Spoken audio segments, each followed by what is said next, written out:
until we have the bird in hand, I'd rather hang on to it just as a backup until we got the replacements or whatever. Sure. But that's, I'm just talking myself, but. I would have to get it inspected then. I would have, because right now we can't drive it legally Yeah. because I did not have it inspected. This is an agenda item down. Oh, I'm sorry. Sorry. Down the agenda. Because they were talking about reports here, so. But I do have one question for Shirley. Food, are we gonna be going into corners there? Yes, probably. I've reached out to a couple of companies. F&A was one of them. They want us to spend a minimum amount per week. I'm not willing to go in that direction because a lot of times you end up ordering stuff you don't really need. Supply chain it's broken. We got a truck in this morning. There was at least 20 items we did not get. We cannot get any whole grain foods right now, which KSDE, that's a requirement from KSDE, so I've applied for a waiver. They do have a waiver for those of us that can't get it, which is basically everybody across the US. It's getting interesting. I'm reaching out as much as I can locally, and for the amounts that we need, it's hard for a local person to supply our fruits, our vegetables and stuff like that. So it's getting interesting. We're gonna have to adapt our menus to supply. That's all we can do. And people are gonna have to be patient. Good job anyway. Yeah, I'm sorry that you have to go through that. It's I just- nationwide. I just didn't know if you could go to Walmart and start stocking up, just buying. I actually, thanks Travis, used Travis's Sam's card and bought some items from Sam's because we could not get it any other way, and they delivered it to the high school. But even Sam's is very limited at this point too, so. Well, I was just trying to think outside the box. Are we allowed to do other things? A district can procure right now what we're considering in an emergency, and our district happens to be in a food desert anyways because of the distance to grocery stores, and you can procure nearly any way that's legal at this point. You just have to document, everything has to be documented down to the penny. Okay. So, Well, we're working hard at it. well, good job. Thank you. Any other questions? I have one for Shannon, who's talking about the enrollment and the other, any more plans or thoughts? Not at the moment. I know. I have just mentioned to the staff this year we need to think about what we're gonna do.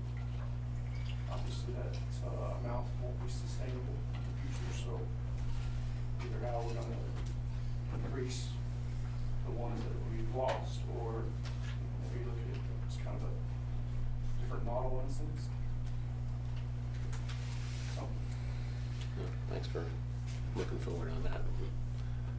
I know everywhere else enrollment was up. That was the one that had a lot of them transfer out, didn't we? and we did have, actually, we had some of our older kids go to the middle school, the grade school, so it's not, in a sense, A complete loss. but- bottom line, Yeah.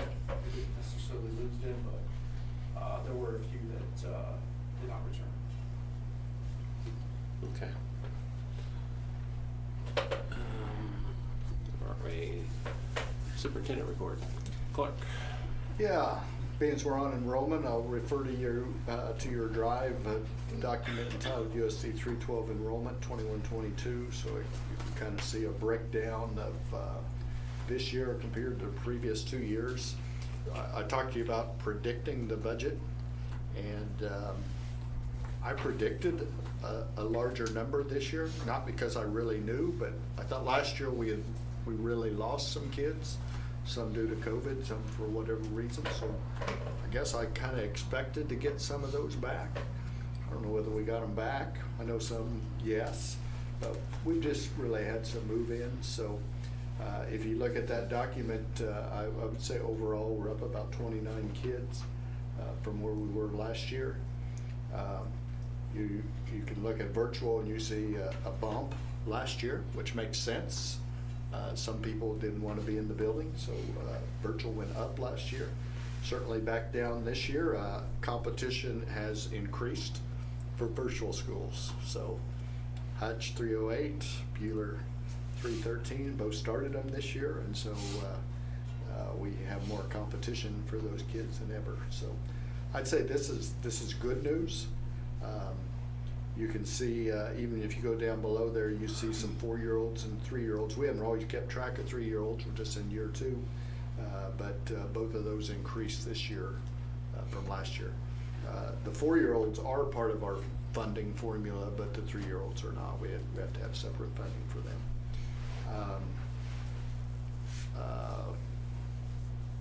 Okay, I don't want to interrupt you, but I had something on that. So I heard the ads on radio in Hutchinson and about the virtual. I thought they were good ads. One thing, just an idea, and take it for what it is. But they've only got to take 1 hour in person to participate in sports here, so that could be a real draw for our virtual academy. Yeah, we don't have anybody doing that quite yet, and we'll see what happens there. But yeah, and I talked to people in South Hutch. They gave me a call and said they decided to homeschool, but it's something they might look at again in the future. So. Okay. The other item relating to enrollment was free and reduced. If you remember, I've shared our concerns with that. And the good news is we stayed comparable to where we had been. We really thought we were going to see a drop there. Obviously, kids are getting free lunches now. And so we were concerned about people filling out the free and reduced forms, because there's not such a thing as a free and reduced form. The state come up with a new form, but we were, I would say, successful in getting people to fill out that form in lieu of the free and reduced, even though they're getting free meals. So I thought that was a good deal, that we're pretty similar there.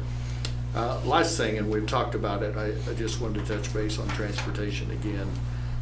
Not that Tracy and I want to talk about it any more than we already have, because it's been a part of her world mostly, but mine too, for ever since we started school. It is, I use the term, it's not a state problem, it's a national problem. It's just a natural thing when it seems like everybody's out there looking for employees. And our drivers are typically a part-time position. So we've been creative. We've now got a couple of folks that are part-time drivers and part-time custodians. That's been able to get them full-time and get them some benefits that they haven't always had. We're going to talk a little later about some costs and some considerations there. Tracy mentioned we do have a few applicants. I don't know, maybe my text message sounded desperate. If it did, it was correct. It's just what we were looking for. But we've had a few applicants. Can't always hire all of them, but maybe once we get them all licensed appropriately and being able to drive, we'll be in better shape. I think we will. I just wanted to share this, and Tracy and I have talked about this, and she don't even like me to talk about these things, but I said, what are our options? Obviously, our first option is additional employees, applicants, and we've tried to be creative in how we do that, and we're getting a few. Some of the other things we've talked about is split school times. Some of the larger districts have different start times throughout today, so a potential driver could potentially drive 2 routes, maybe one to this building and then be done and drive the next route, get more hours, start at different times. I'm giving you some ideas. Most of them don't fit very well for our district. That one doesn't fit very well for our district, but there's certainly, I like to say there's no wrong answers in brainstorming. there are districts out there that offer to pay their families to do their own transportation. I know of one school district, they do it for everybody. I don't know how that works. I'm sure that we'd have a lot of families say, that don't work for me. I need your help. But that's the other thing. I got desperate enough the other day. I called and left Durham School Services a message. I never heard back from them because I know they're swamped and shorthanded too. But I did do a little searching with some other superintendents as to what is a student services transportation deal look like. Of course, that would pretty much wipe out our entire staff, and maybe they would have jobs with them. And we don't like the sound of that because we've had a lot of people step up and do extra for us, and they've been loyal employees, and we certainly appreciate those. But just looking at all the ideas that we might come up with to, I use the term crisis mode, survival mode. We got notice of a COVID situation today, and I just said, we don't really have an acceptable plan if we had 2 or 3 drivers go out. We don't have people to fill in for them. And so I said to Tracy, so our options are to call those families and tell them we can't come get them, or to call them and tell them we're going to be an hour to an hour and a half later to come get them. Or we start getting them in, half dozen at a time in a van or something like that. But it just takes people. And what I'll share is we've leaned on a lot of people to fill in for us. So Cherie over there is now dual purpose food service and transportation. So that's the bottom line. We've done it with a lot of people. A lot of people are doing extra things just so we can get kids to and from school. We're in crisis. So I just want you guys to hear that, because if we have to make that phone call that says we can't come get your kid today, we're all going to hear it. Sorry to end on such a positive note. That was my last topic. We're going to cut you off. It's on a roll. All right, on to Dr. Moore at the light in the evening. Oh, very much so. Our school crisis and safety items that we've looked at this year, we've addressed some of those changes and made those, just updating. But for the most part, it looks very much like what I brought to you last year in executive session.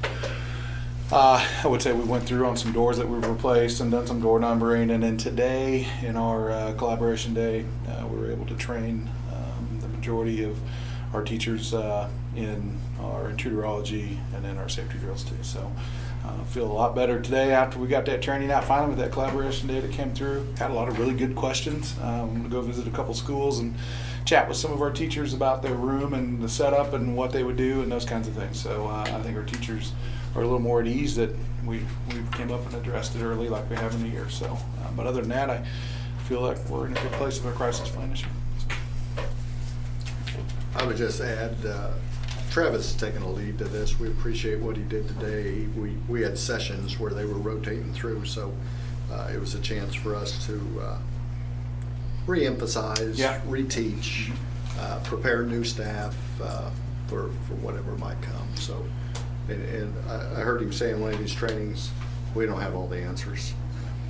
Sometimes things come up that are just crazy. I mean, you're just not prepared for. And I will say that some of the things that we committed to, safety-wise, have been noticed by the teachers and been thankful. I think by our families too, having a common key and some things like that we've put in with our locks in our buildings have been a huge relief to our teachers of, well, what do I do when I'm down the hall? And those kinds of things. So know that those expenses have went well and been taken well with our teachers, and when it comes to them, have a little more comfort when it comes to talking about safety and things coming at us. So, Yeah. Thank you. Minutes from the last meeting on August 9th, they're in your drive. Any questions on those? Okay. Resignations listed below.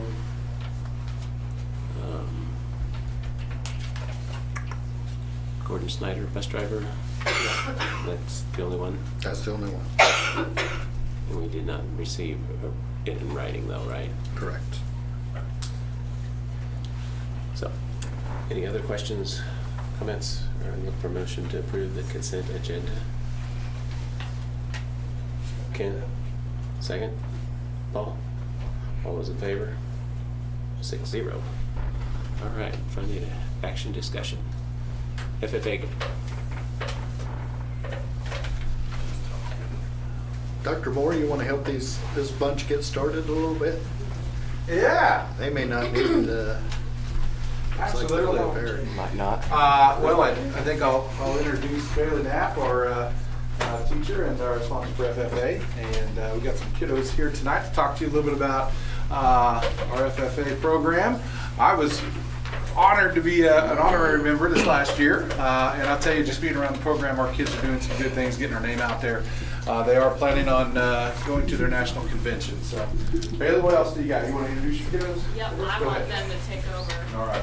Dr. Moore, did you get invited on the trip? I did not. I don't know if the high school could function without it for a week. They didn't have a seatbelt extender,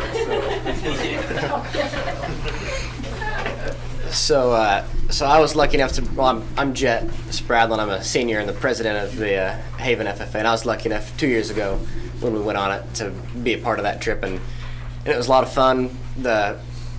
We went to the convention. We also did some other things in Indianapolis while we were there on our off time. But the convention, there was a bunch of career. It was like kind of like a career fair. Part of it was a bunch of people there handing out flyers and telling you about different ag careers and things you can do through the FFA, and scholarships. Lots of scholarship opportunities they presented to us. They present awards and stuff there. We also did some other things, like went to a honeybee farm. That was a lot of fun. Went to the what's that big racetrack called, the Indy 500. A couple things like that. Mark Twain Caverns, did some historical stuff. It was quite a bit of fun. Excuse me.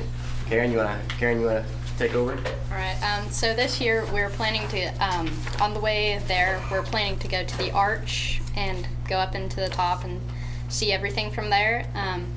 We're also going to go go-karting, Top Golf, and some other various activities. The schedule that you have in front of you was from 2 years ago, the things that they did last year, or the 2 years ago.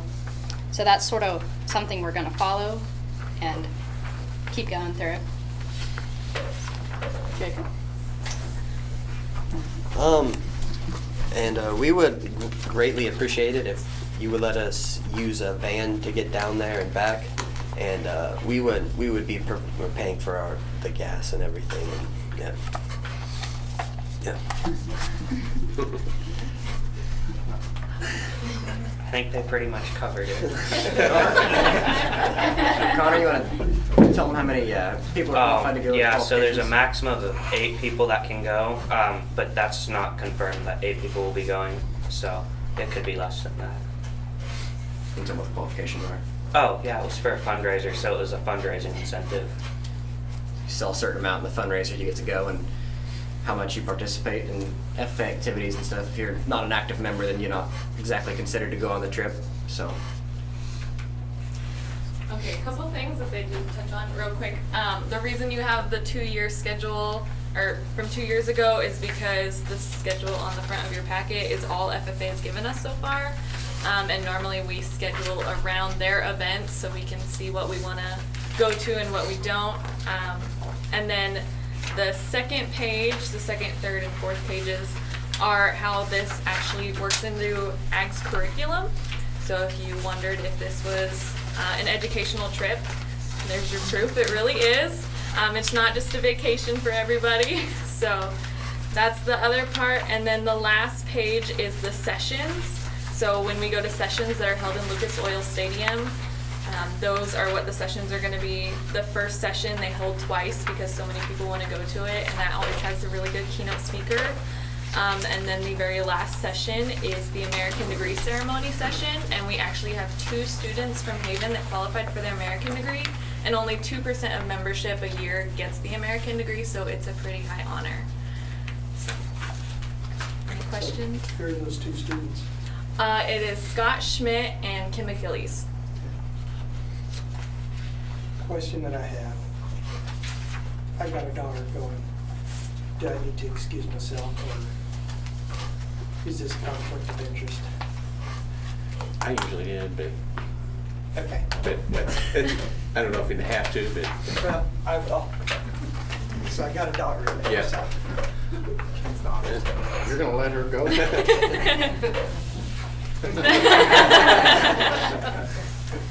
can I make a stipulation y'all go after shotgun again?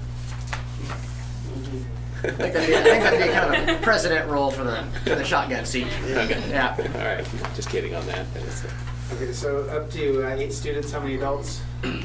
So far just one, but if you tell me any more, I will definitely find more. Is one enough, you think? I mean, I can go through. It was that. last year.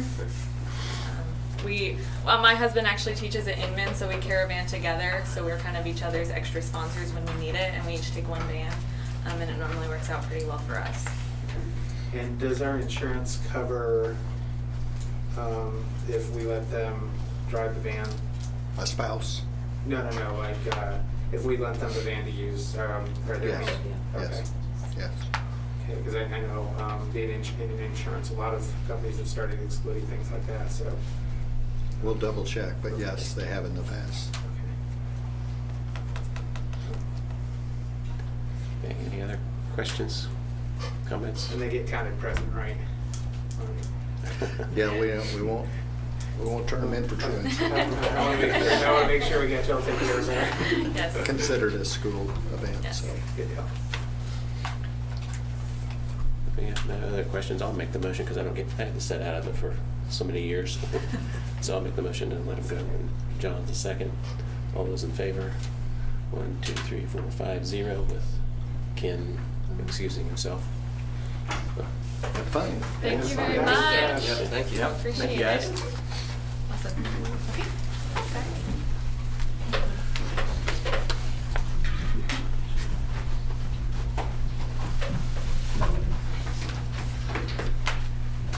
All right, test to stay COVID plan. Many of you know Becky Bink, our nurse. I'm going to let her start, and her and I will probably each have parts of this. But Yes. So I'm here tonight to talk about a grant funding opportunity through KDHE. This program was put in place to provide districts funding and resources to design and implement a COVID testing strategy. So this grant would allow us to receive and perform our own rapid test that we can do on students and staff who have been identified as close contacts to a positive case, and as well as anybody that might become symptomatic and we think it might be a COVID-related illness. So choosing this option, that would allow a student or staff to remain in school masked for the duration of their quarantine period. So currently our quarantine situation, we follow the Reno County Health Department, and that is a 10-day quarantine, and the only option to shorten that is to go and get a PCR test, which is not a rapid test, on day 6 or after. And then if that is negative, they can return to school on day 8. So these kiddos are missing, and staff, they're missing quite a bit of time. What we think this might look like for us is opening up our gym in the morning, and we would perform tests from 7 to 8. We would have parents signed up for times, and they would go out to their car, wait for the results to come in, which generally takes about 15 minutes. And then if that's negative, they can come to school that day. So there's kind of a timeline for this. We first would need board approval to go ahead with our budget. We would apply for a waiver that's called a CLIA waiver, and that allows us to do lab tests. Once we are approved for that, then we would go ahead and begin getting our supplies from KDHE. So. if you guys remember, I had shared with you kind of the KDHE paperwork on it. It's still in your drive. They call it Test to Stay and Learn. That's kind of what we're looking at. I guess the part I like about it is it's an option. Nobody's going to be forced to, totally up to each family whether they would choose to do it. She mentioned our current practice. Our current practice is if you're considered a close contact, you're going to be told you're going to be home for, we start with 10, but they can test on day 6. But what we're finding is many times it's at least 2 days before they get the results. So we shared it with our staff today, and that was one of the things our staff enjoyed or liked about it, it seemed, was quick results, and for them as well. So it might help them stay in the building too. What kind of training is there to administer? To do the lab tests? testing. So I would probably be in charge of doing all the training for the lab testing. Okay, and where are you getting your training? I'm just asking. Oh, well, as a nurse, I mean, I can perform those tests. We haven't jumped the gun here yet, but we do have 2 potential hires on our agenda tonight that would be both great additions to a testing protocol. I was worried that we may not approve it and I'd have to drop them off the agenda at some point. How long will it take to get the supplies and get it up and running? We were told about 2 weeks. Okay. Anybody else have any questions? It's on a related issue, but it doesn't necessarily relate 100% to this. But so if somebody is considered a close contact and they're out for 2 weeks, is it like do we send work home with them, or how exactly does that work? Yeah, if you remember, we're a little bound by the remote learning challenge, but yeah, we do. It's kind of like the old-fashioned send homework type of deal. Yeah, But sure. it's still an option. Yeah, it's an option. You chose to do that rather than be Yeah. tested. And I'm going to guess we're going to have some that would say, no, I'm not interested in the testing, we'll do the quarantine. And Yeah. some will say, sure, sounds great. A couple of the challenges that I see, one, they have to bring them to the test. So we can't allow them to be on the bus during this, what they call modified quarantine time. So they got to bring them, they got to take them home, and then those kids got to wear a mask while they're in that protocol. Would a positive antibody test suffice as well? No, it does not. Is there any way around that? Because it seems to me like that would be a better test. Not through this program, no. Are there any programs that do allow that? Not that I'm aware of. Not that want to give us the money, don't No. they? Well, I'm just thinking you were talking options, so I was thinking. Sure. Because I think there are some parents that I know that would rather have do an antibody test than a PCR test just because of how inaccurate they are. This would be the rapid test, not a They PCR, have so. changed it though, so that if you have had a positive case within the last 6 months, and that can be proved through the health department, just like those people who've had a vaccine, it's the same. Is there a motion to approve the state alert plan? Dustin. Second. Chris. All those in favor, right hand. 1, 2, 3, 4, 5. 0. Opposed? I don't know which side. Or just abstain, or? Yeah, I'm going to abstain, because Okay. I'm just not quite sure how. I had Okay. mixed feelings both ways, so Okay. I can't really accurately say yes or no. Well, Okay. and I voted yes just because I think giving our parents as many options as possible. I mean, I think an antibody test would be another great option to give our parents. Because there are some people that don't want to be part of the scare everybody statistics, so. Okay, so 5 in favor and 1 abstention then? Yeah. Okay, Abstains, Huh? and abstains and no vote. yeah. So can abstain, so. Yeah. Okay. But motion carries. Consider the contract of City Haven for housing property. So last month, we had some individuals here to talk about the potential of a housing project back behind this building. I've asked our attorney, John Caton, to work with the city's attorney. So in your drive, there's a document called option to purchase. I almost kind of like that term, option to purchase. So a couple of things have to happen for them to have this go through. So if you're looking at that, I'll share with you what we're voting on tonight. So I wanted to start with number 2. I like that. At no cost to the district, the city hereby intends to proceed in good faith to obtain a moderate income housing grant and to establish a rural housing incentive district. Do you guys both had a good feel for what that was from last month? But I did find out the rural housing incentive district is required to have a public hearing, and that is scheduled for October 18th. So it's a chance for anyone who has a problem with it, a reason to say no, that you can go to the hearing and say that. So this is contingent on those 2 things happening. And if so, it includes the property currently owned by the district. If the city is successful, the city will have the option to purchase this property from the district. So contingent on a moderate income housing grant and a rural housing incentive district. Rural housing incentive district means we're going to give up some property taxes out there until the infrastructure is paid for.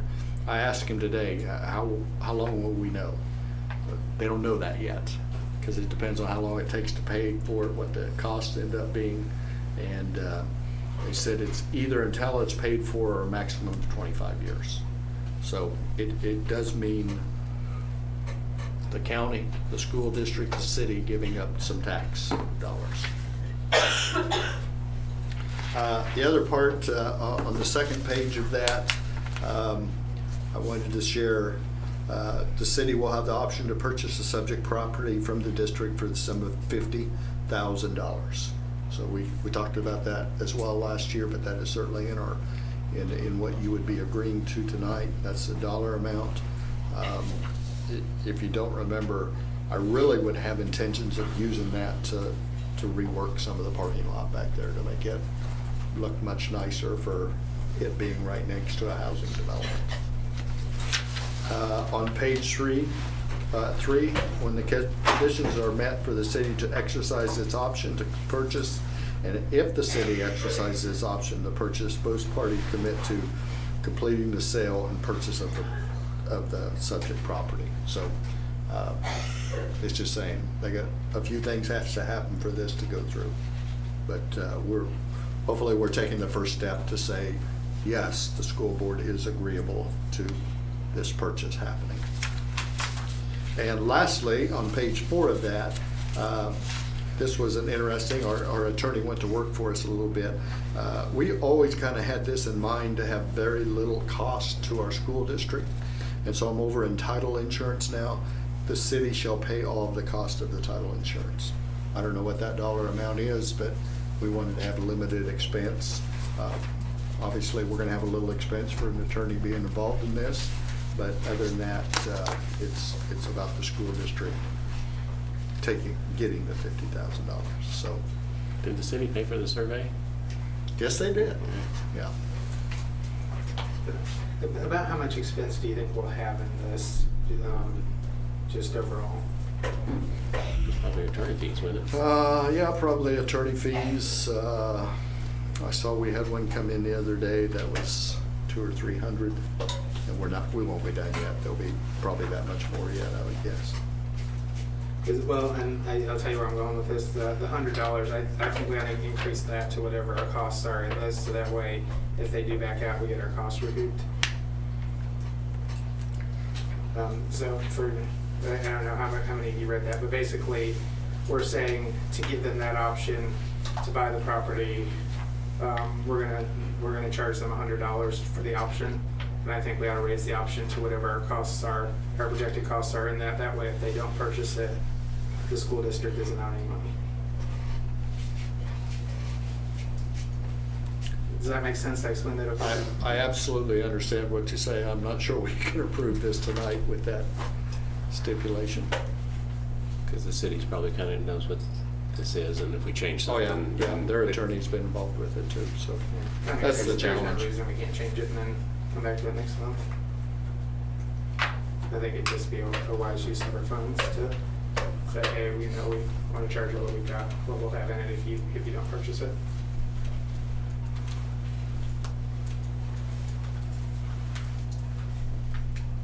I think it's a valid point, but over a few $100s, I don't think it's worth upsetting what's already done here.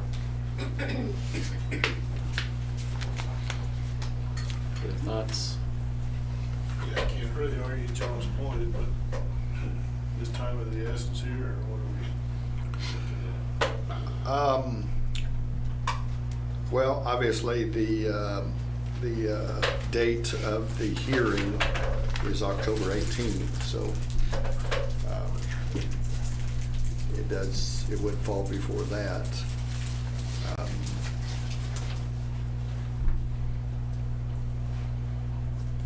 I would hope that wouldn't keep something like this from going through. But it is something we haven't touched base on at this point. And I don't know how this works, but if we did approve it with that higher amount, then it would go back to them and they could approve it with that higher amount, or because that's the way I kind of thought it might work, but. So maybe your proposal would be the sum of. Yeah, just change put that. cost of district attorney fees. Yeah, or estimate it and then put in an actual dollar number.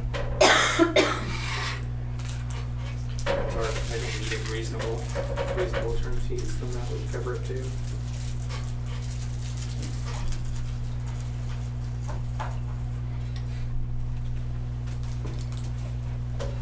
We haven't paid us $100 yet, have they? No. So that wouldn't be a problem.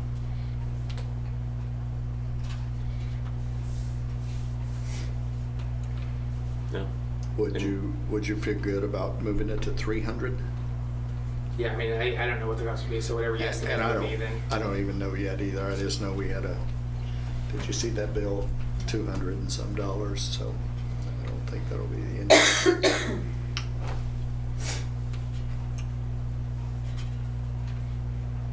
I guess that'd be a suggestion I would throw out is come up with that dollar amount. You would have more idea then? So is that a motion? I don't know. Is that a motion to approve it with a $300 amount? Yeah, that's fine. Okay. I'll make that motion. Okay, there's a motion on the table. Is there a second? I'll second that. Okay, Ken. All those in favor?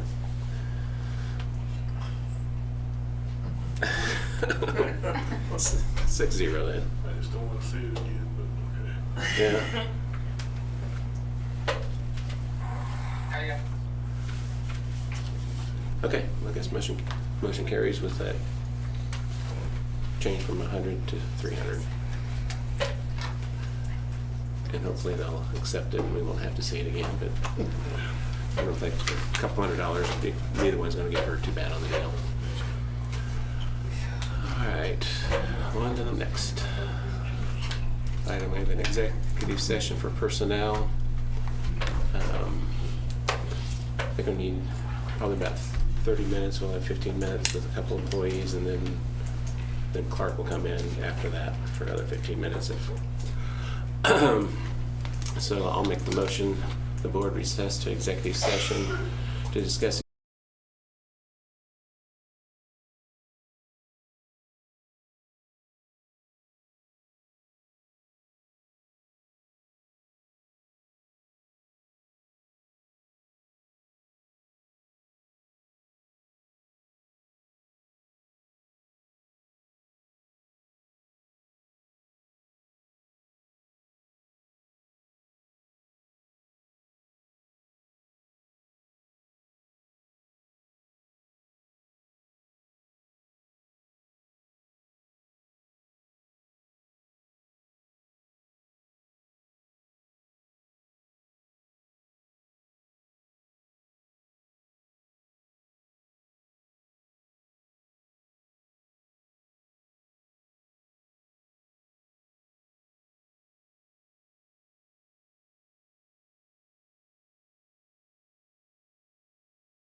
her sister Long ran. time. Ran a grant together. Yeah, Got into trouble. not us. All right, we're back in open session. We're on to item number 5, board delegate designation. So, some of you guys are new, but each year there's a KSB conference workshop. I know Danelle has shared those dates and opportunities for you to attend. But each year we're supposed to identify a board delegate, someone that can vote on behalf of our board. Typically, KASB gives us a lot of guidance on what the topics are and how they suggest we vote, so it's not all that heavy of a duty. That conference is in Kansas City this year, but the good news is they've made this voting all virtual. And so there's actually a date on November 6th and another one on December 16th, and both of them have virtual options. But the idea is for this board to have a voter that would represent this board and cast one vote. Obviously, it could be virtually. Probably would be virtually. Actually, only one of them's during the conference, and that's November 6th. Was it Jessica, the one that's been doing it for the last several years? She's not here tonight. I think that's a great time. Does anybody want to do it? She likes it. Does anybody want to do it though? Wouldn't want to step on Jessica's toes. Oh, she's not here, I mean, you want to do it? If you want to do it, I'm sure she'd be fine with No, that. I don't. Or we could have it either or. It's November 6th, my birthday. I'm not trying to do that. Or we could have either or. Can we have either or? We have to turn a name in. Yeah, I gotta turn. I think Jessica really enjoys doing it. Jessica it is. Okay. Let you tell her, Bill. Okay. We need to take action. Okay, so we want to make that a motion? I'll nominate. Dustin, I'll second that. Ken, all those in favor? 1, 2, 3, 4. I think I'm going to abstain from this one. 5 and 1 abstention from John. Because you don't want the darts. Let's see how you are. Well, I'm going off, so I can't be throwing too many magnets. All right, disposal of equipment, we sort of touched on that already, I guess, so. Yeah, we started that conversation. Tracy has in her report the identification of that vehicle. And so she has suggested that we, the term disposal is kind of a harsh term, but it would be us selling it whatever way we come up. A lot of times it's Purple Wave, but there are other people that do it, so we don't always identify how. It's just a matter of you guys giving us permission to get rid of a piece of equipment.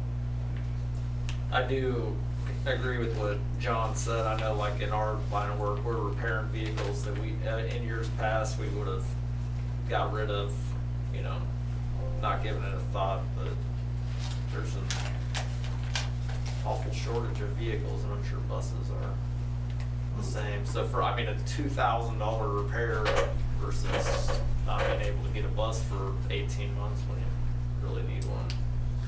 Well, Collins is shut down in South Hutch because they can't get the chips, and if China invades Taiwan, it's only going to get that much worse because that's where we get all of our vehicle chips from, is Taiwan. So, I don't know, I just think it would be good to have some options, you know, and then we can sell in the future if we don't ever need it. Does that create a problem for you if we at least wait? No, I mean, we can keep it, I mean, no, it doesn't, it's just sitting out there though, not being used, so it deteriorates because it's not being driven. And I didn't get it inspected, and I talked to the director of school bus safety at KSTE, and he agreed with me, it costs more money for it to sit out there than for us to sell it, but it's ultimately your choice, not mine. I understand what you're saying right now about the vehicle shortage. It's, Do you see it as no possibility we're ever going to want or need that bus? I mean, of course, there's always a possibility, but I don't, because there's only 2 drivers that can drive it, that's what my main thing is. So if you had 2 route buses break down right now, Mhm. then where are you at? I would have the vehicle still What? to run. Could you be running activity buses then, or probably, or something? I would like to look into getting some new buses, but not right now. But, and one of the main reasons why I'm looking at getting new buses is because we have a lot of shorter vehicles out there, and that is a longer one, yes. But again, it's an air brake bus, and it has this repair that needs to be done, and it's 14 years old, so those are the things that I was looking at. So. Yeah. Yeah, no, I think it's a good thing. We're just in unusual situations, and that's Right. the only reason I Sure. said, well, maybe we keep it just for another year or 2 until we can get buses on Yeah. a regular basis. Ken, you've always got an opinion on buses. Well, I've driven that bus, so it's, Yeah, and I mean, it's not a bad driving bus, but no. the thing that I'm looking at is that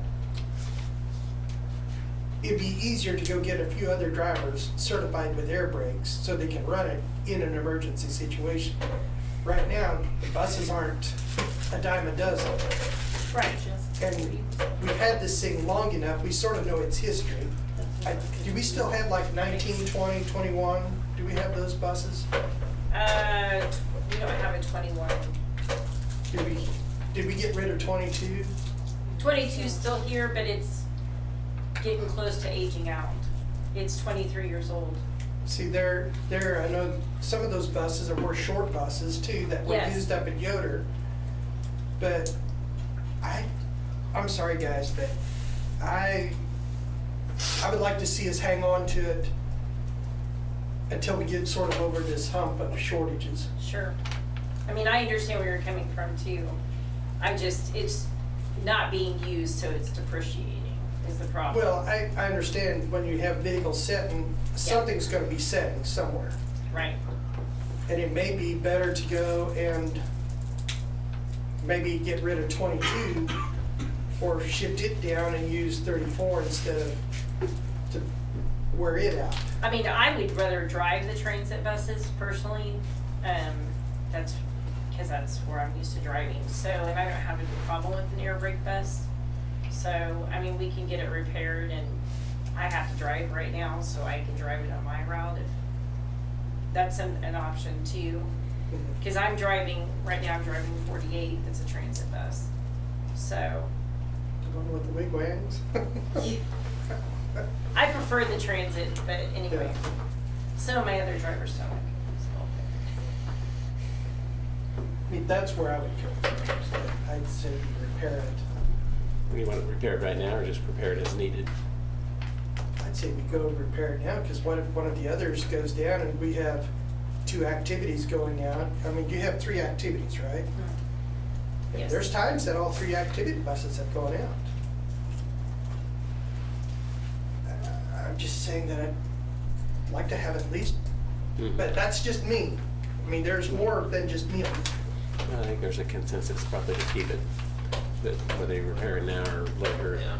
She doesn't need our approval to do it. To do that, we just have to approve if we want to dispose of it, right? So You just take no action. No action and move on, I think. Yeah, and I don't think it's because we don't trust your judgment. I just think we're scared right now. No, I understand. Okay. I just, so don't get it repaired, just wait, hold up on getting it repaired. I'm saying you use your discretion, but. Okay. Repairing it would be on you. Okay. Your best judgment. Okay. She's like, I wanted to throw it away. Well, I'd rather throw 22 away than 34. Yeah. So are we gonna 22 make, is on so my are we gonna make list, her too, drive so. this bus every time she drives? It'll get fixed. I have to drive every day right now, so. Yeah. Okay, on to item 7, driver duties. So in Tracy's report this month, sure you've all seen it by now. She has some dollar amounts in there. These are kind of specialty dollar amounts for transportation. So that's our activity driver, our meetings, our call-in duties, and coming in washing buses or doing some light maintenance on it. So you can see those dollar amounts, and I don't know why they're all over the place like that, but we'd like to even those out at 15, just across the board for each of those.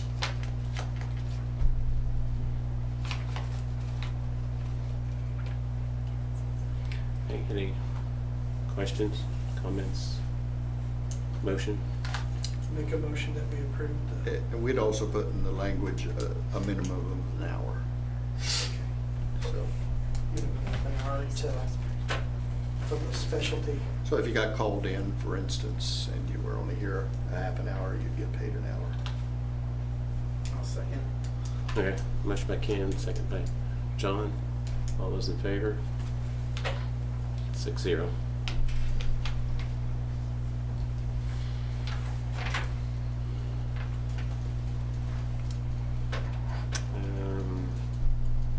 Consider donation from the Baptist Church. Well, we happen to have a representative of the Haven Baptist Church here tonight, and they had a fundraiser this summer with the proceeds kind of earmarked for the school district. And typically when we get a donation, ideally we should accept it as a school board, and then typically we would divide that out amongst our buildings, kind of try to make it even. So, Yeah. Chris, is that right? Do you have a? I forgot the check at home. I really had it. I forgot it. But I can swing it by in the morning. Yeah. Are there any stipulations or any like preferences or anything with this donation? Or? Yeah, I've kind of made it clear. I mean, our goal is that it'll be used by teachers and benefit of kids and teachers in classrooms. And so, if the kids need supplies, or if a teacher sees that the kid needs something, or if a prince, just some cases like that, we'll leave it to their best judgment from there. But I mean, that's our first goal, is that it'll just benefit kids in our district, teachers in the classroom, and stuff like that. And are we able to use it in that way? Yes. One of the reasons we do that it is considered a board acceptance is so that it is used appropriately. So you talk about, could somebody come in and say, I want it used for this program? Typically, they kind of keep us from doing that. Many times that's a Title IX issue. Is it going to be used for boys and girls both type of deal? So. Right, yeah, no, I kind of knew that. That was why I asked. Okay, so we need a motion to approve. What, can you tell us, is it like $100 or? Oh, it's $1,600. So we did a matching thing where we raised money for a missionary. I truthfully expected $500 or so, and we decided that as a church we would match to our community what we gave to this church planter, and it was $1,600. And so our head deacon wrote maybe that check a bit begrudgingly, but overall we're happy we're able to do it. I asked that because that should probably be part of the motion to accept a donation in the amount of. Okay. From Haven. That. Is Chris going to vote on it too, or are you going to? Yeah, I was going to say, do I need to kind of? Yeah, I would say I don't think you should vote on it. Alright, I won't. You're the giver. Yeah. So I'm going to stand up over here real quick. I'll make the motion to accept the $1,600 donation from Haven Baptist to be used for students in need. Is there a second? Fight over here. Dustin. All those in favor, raise your right hand. All right, 5-0. I guess, or we abstain, or Yeah, or not inclusion. not included. would have left. Yeah, but I think he has to abstain since he's Yeah. here. Okay, work agreements and contracts. Yeah, you see listed below, maybe the good news is you see some folks that can help our transportation department in Isaac Mounts, Chris Scott, and Steve Foster. We still have some work to do with some of those. You see a couple of assistant nurses. So Judy Deast, I don't have Janet Miller on mine, but I No. believe she is on. Oh, yeah, there she is. Yeah. I must have printed mine earlier. So Janet Miller is on that list as an assistant nurse, so we can do the testing protocol and have plenty of people to help Becky with that.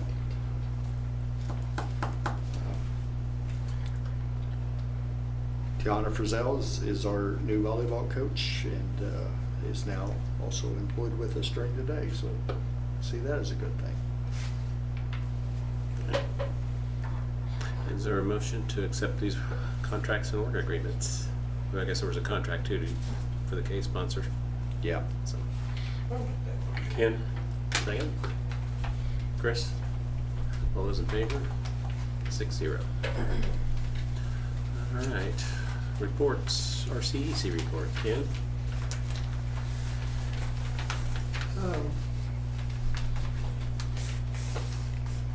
We are still short paras. Nothing new, but there are shortages there. We're trying, but just seemingly we cannot hire any. We had to dissolve a program, a special needs program, and we sent kids out elsewhere.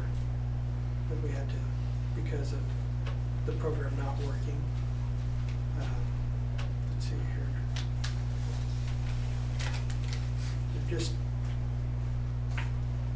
wasn't much other than just the normal work agreements with the speech language pathologists that we're contracting out with other entities for that. That's about it.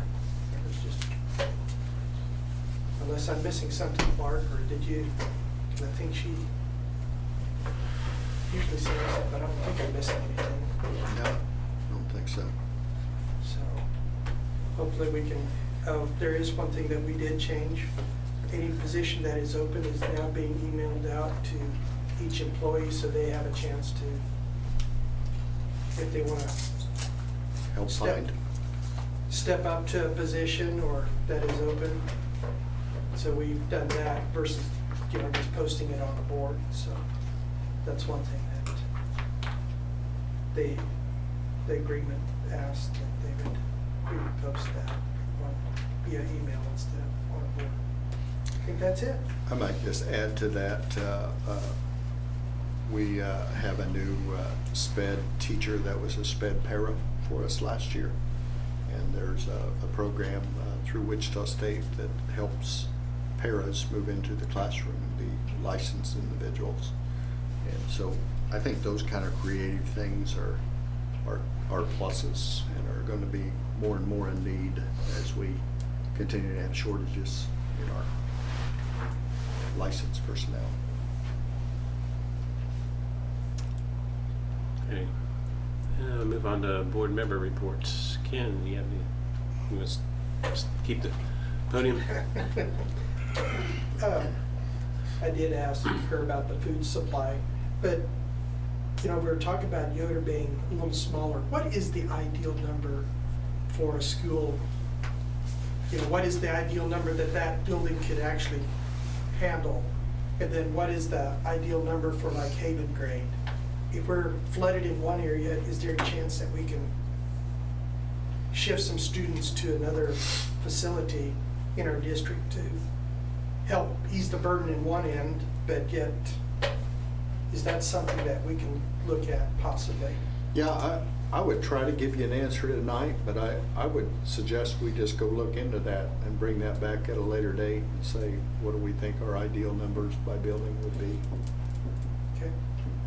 those are just some of the thoughts that I was, Yeah, to kind of answer your question, I think ideal would be 10 per grade level, with combination rooms, and put it, at 20.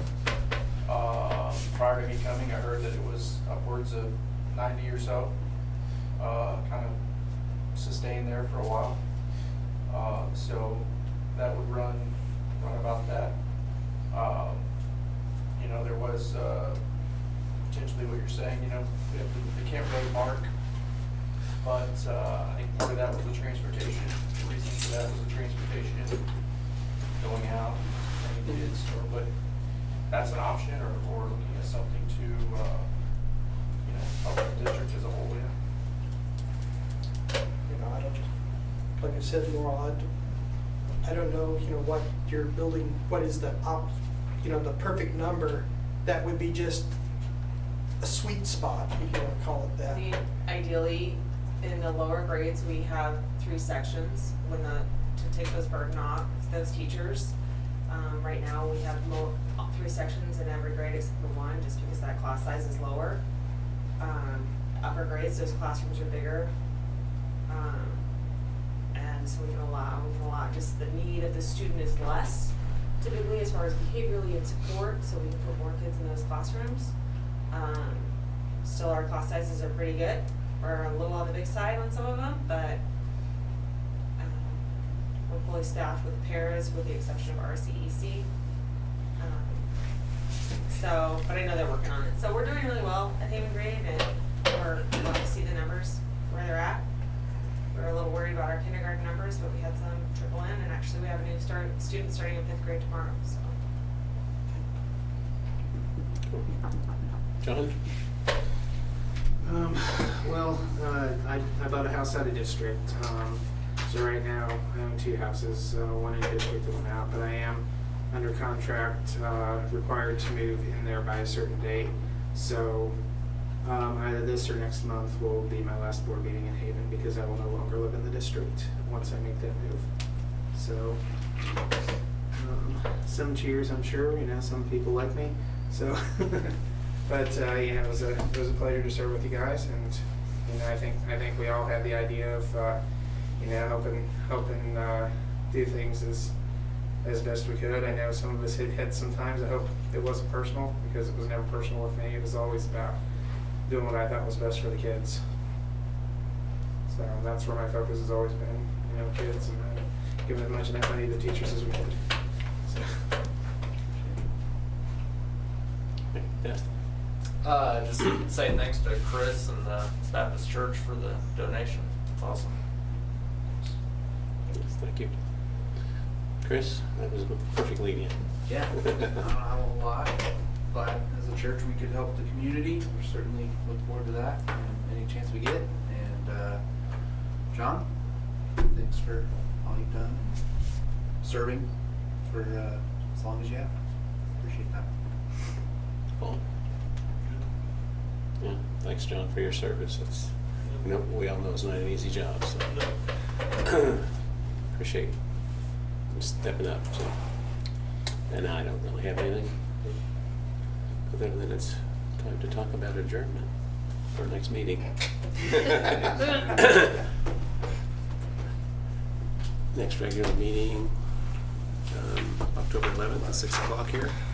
We still have one more agenda item. Oh yeah, I'm sorry. I always forget to know. Sorry. Thank you, John. Really, the only thing I have is that I've been telling you each month that KAS Board Conference in Overland Park, November 5th or 7th, and anybody's just raring to go, let me know. I'll get you hooked up. I might share, Dr. Moore over there is going to be a presenter on our post-secondary internship career and technical program. Good luck. Yeah.